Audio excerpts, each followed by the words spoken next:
Szívünk belől leselkedő halál elől, mint lóba megriadt egérke, amíg evősz, az asszonyhoz úgy menekülsz, hogy óvjon karja öletérte.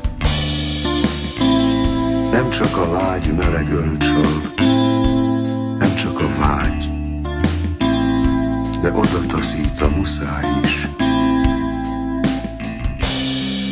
Ezért ölel minden, ami asszonyra lel, míg el nem fehérül a száj is. Kettős teher és kettős kincs, szeretni kell. Ki szeret, s párra nem találhat, oly hontalan, mint amilyen gyámoltalan a szükségét végző vadállat. Nincsen egyéb menedékünk, a Kés hegyét bár anyádnak szegezte bátor, és lásd, akadt nő, ki érti a szavakat, de mégis ellökött magától. Nincsen helyem így élők közt, zúg a fejem, gondom s fájdalmam kicifrázva, mint a gyerek kezében a csörgő csereg, a magára hagyottan rázva. Mit kellene tenni érte és ellene? Nem szégyellem, ha kitalálom, hisz kitaszít a világ így is olyat, akit kábít a nap, rettent az álom. A kultúra úgy hull le rólam, mint ruha másról a boldog szerelemben, de az hol áll, hogy nézze, mint dobál halál, s még egyedül kelljen szenvednem.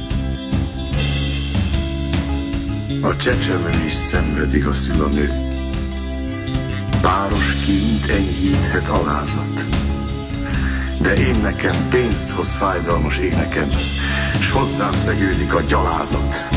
Segítsetek, ti kisfiúk, a szemetek pattanjon meg ott, ő, ahol jár. Ártatlanok, csizmák alatt sikogjatok, és mondjátok neki, nagyon fáj.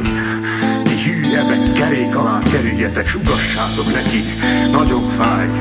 Nők, terhetek, viselők, elvetéljetek, és sírjátok neki, nagyon fáj. Épp emberek, bukjatok, összetörjetek, s motyogjátok neki, nagyon fáj. Ti férfiak, egymást megtépve nő miatt, ne hallgassátok el, nagyon fáj.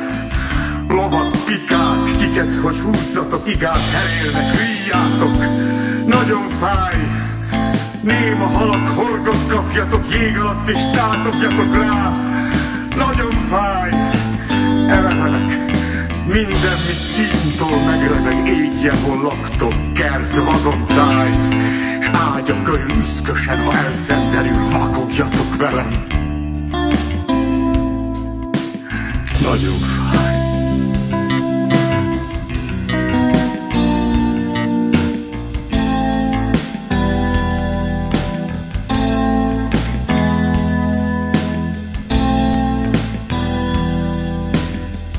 Hagyjam így él. Azt tagadta meg, amit ér. Elvonta, puszta kénye véget.